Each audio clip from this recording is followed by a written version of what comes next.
Okay, so we are about 2 weeks away from being completely done with your eighth grade year. So, hooray, congratulations.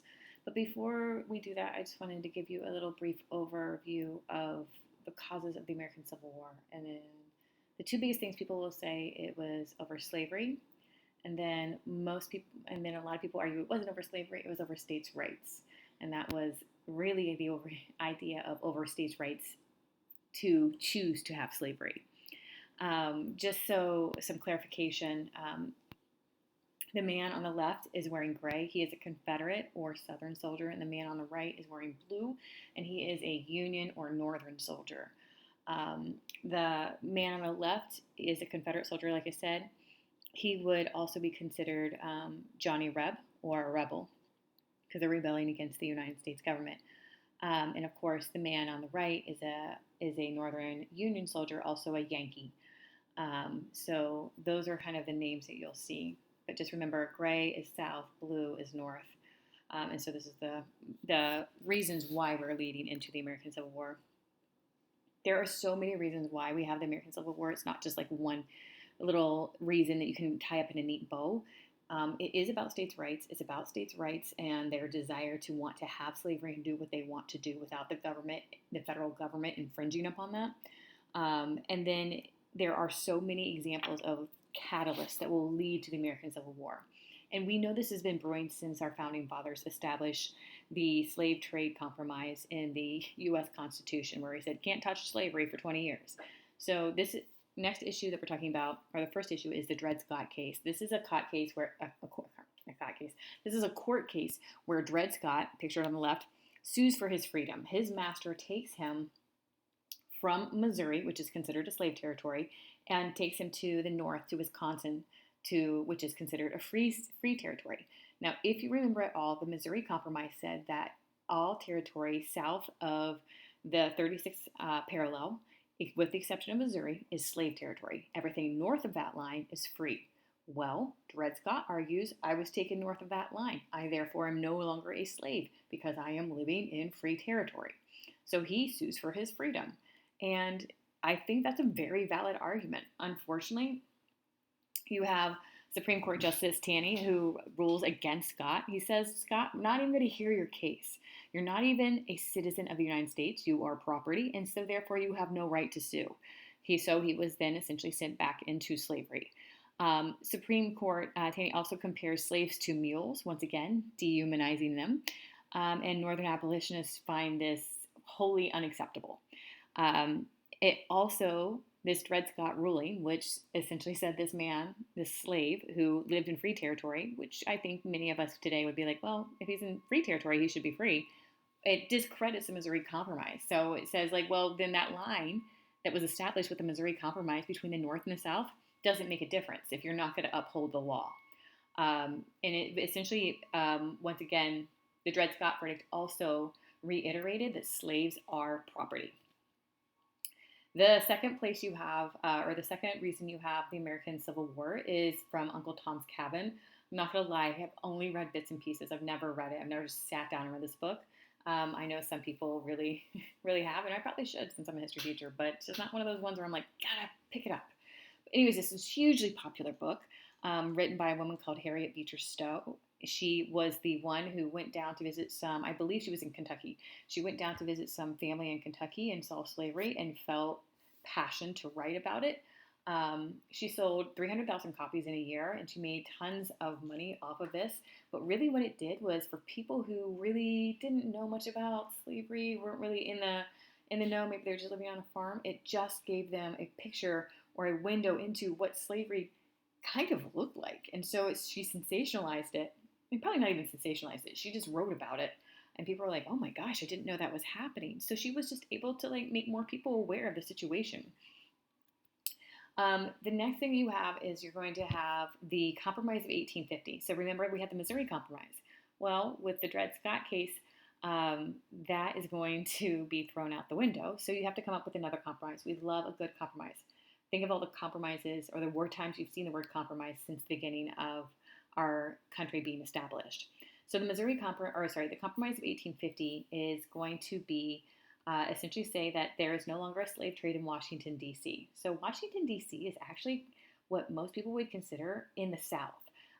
Remember, we wanted to put it there to make the Southerners happy so they would vote for the U.S. Constitution. So Washington, D.C. is technically in Southern territory, and the slave trade is still active there. It is bordered by Maryland and Virginia, two slave states. So they end the slave trade in Washington, D.C. It doesn't end slavery, it just ends the trading of slaves in D.C. California is admitted as a free territory, or sorry, as a free state, which is pretty huge because it's a huge state. But all the other territory that's going to be that is going to be acquired will have no restriction on slavery. So they can decide whether they want to be slave or free. So all of these kind of middle states that really aren't states yet at this time period, once they get enough people living there, like 60,000 people, they can then decide, do we want this to be a slave state or a free state? So that border line between the North and the South, between free and slave, no longer exists. One of the probably the worst things that came out of this is number 4. It implemented the Fugitive Slave Act. And you say, what is the Fugitive Slave Act? This is an act that said that any runaway slaves that were caught in free Northern territory could be captured and sent back down south to their owners, or if they didn't really have owners, then they would be sold into slavery. Was it 12 Years a Slave? 12 Years a Slave directly talks about this, how there was an actual man who was free. He was captured by some men who then sold him into slavery, claiming that he was a slave. He wasn't. And he spent 12 years as a slave until finally somebody was able to free him. And this is prior to the this American Civil War. Anyways, so the problem that you have is that you have people who are just like, this is a profit. Like if I go catch some free black man on the street, I sell him into slavery, I just made some money. And it doesn't matter. They didn't have to have proof that this was somebody's slave, that this was a runaway slave. And at this time in the 1850s in the United States, there are thousands and thousands of free African American men and women who are in the North, who have lived there their entire lives, who've been free their entire lives, and they are going to be subjected to this Fugitive Slave Act. And it's incredibly unfair, and people find all the loopholes in it. The one thing I wanted to point out is number 2, where it says Office of Commissions is established. And their job is to determine whether a black person is actually a runaway or not. So once you find that runaway slave, that's in quotation marks, then they go above this Office of Commissions and they decide whether this person is really a runaway slave or belongs to somebody. However, you can see that if you get $10 for each slave that is returned to the South, and you only get 5 for setting them free. As we are a capitalist country, we like that money. So how many of those people do you think were actually set free? My guess is not a whole lot, because it was more profitable to lie and send these people into slavery in the South. Once again, it's all about the mighty dollar for many people. This obviously caused outrage among abolitionists because they're like, this is completely wrong. This is morally wrong. So going to what was also talked about within the Compromise of 1850, not the Missouri Compromise, but the Compromise of 1850, is that any newly acquired territory can decide by popular sovereignty, that means voting, of whether they're going to be a slave state. So the issue of slavery now gets to be voted on. Okay, so if I'm in Kansas, I get to decide, do I want Kansas to be free or slave? And this is where you're going to come up with the Kansas-Nebraska Act, and it's going to be a huge issue. And you can see from this little map here, the territory of Nebraska, quite huge. Most of that is North Dakota, South Dakota, then Nebraska, and then you have Kansas, and then you have Indian Territory, which you can see, well, maybe some of you know, is actually going to be Oklahoma. Once the United States government takes that land away from the Native Americans they had originally given it to. But we're not going to get there, but we do, the United States. The first steps to the problem is Nebraska territory is split into 2. So between Nebraska and Kansas. So going back to this map really quickly, you can see territory Kansas, Nebraska, that's the territory. It's a big chunk of territory, and it's going to be split into 2. This is a picture of Stephen Douglas. He's going to be the person who runs against Abraham Lincoln before Lincoln is actually elected the 16th president of the United States. Stephen Douglas really wants to rush the issue of slavery through. He wants to allow people to vote on slavery. The reason why is because he's trying to get the Transcontinental Railroad through the Midwest, and because he can make money off of it. So he doesn't care if there's slavery there or if it's free. He just wants to get people to settle in that territory and build a railroad through it and make some money. For a lot of people, every decision they make is based largely on money, not morally, not morals, not what is best for the country, but like how much money can I get in my pocket. And the more people he could get settled there, the quicker he could be done. So then you have Bleeding Kansas. This is literally exactly what you think it is. There's fighting in Kansas and people die. You have people called border ruffians. These are people who are running between North Nebraska and Kansas territory, running across the border, and they're causing problems. Then you have a guy named John Brown who's legit crazy. He's like, the hand of God has told me that I must strike down all slave owners and I will take it upon my hands to avenge all slaves. He has like multiple, like, he has a lot of kids, and he and his sons will go and just murder people who are pro slavery. So John Brown is an abolitionist. He's against slavery, but he is like super crazy. And if you see pictures of him too, you'll be like, yeah, I can see that. I have one picture of him, but there's others that you'll see where he's like quoting God and saying, God told me to do this. So another issue that's going to lead directly to the American Civil War is John Brown's raid on Harper's Ferry. This is happening in 1859, and this scares the crap out of a lot of Southerners. John Brown, there's a picture of him down there, pretty lush beard. He is going to come up with this great idea. He is going to have some followers. He's going to attack a U.S. arsenal. That's where they keep all the weapons, and there were a lot of weapons in an arsenal in Harper's Ferry, Virginia. He's like, we're going to meet down here. We're going to get the weapons. Slaves are going to rise up with us, and we will fight and take over, and we will free the slaves. Obviously, things didn't go as planned. Going to be an issue. He's basically going to get pinned down and surrounded by the militia, and that militia is going to be actually controlled by Robert E. Lee. That's the Southern fame Robert E. Lee. He will be tried. He's going to be killed.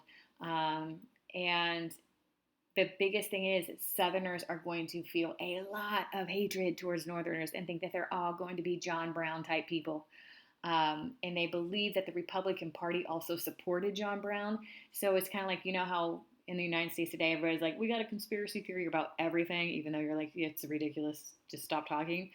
They felt that way too. Not everybody, but a lot of Southerners like, the Republican Party backed him. This is evil. We've got to take them down. So there's a lot of that going on. And you can see we haven't really changed a whole lot in our personality as Americans. Hooray us. Then you have Abraham Lincoln's election. And I'm going to stop right after this one because I feel like this is already getting long and you're probably like, Miss Gamlin, stop talking. So Abraham Lincoln's election is in 1860. Lincoln wins 40% of the popular vote, but 50% of the electoral vote. Since the South was divided between two candidates. So once again, what's the problem? And we talk about this. If you have two Democrats running for president, the Republicans always get a win because you're going to split the vote. And that's what happened with the Southerners. Lincoln becomes president, and this is the other big thing. So you're like, well, Lincoln didn't win the popular vote. He actually won 40% of it, which is pretty great. He won the electoral vote. But the other thing was his name was not even on the ballot in 10 of the states. So it would have been a much larger number if he was even on the ballot. So he's going to beat Breckinridge, Bell, and of course, Stephen Douglas. And just in case you didn't know, apparently Hannibal Hamlin, which who knows that guy? That was his vice president, his first time.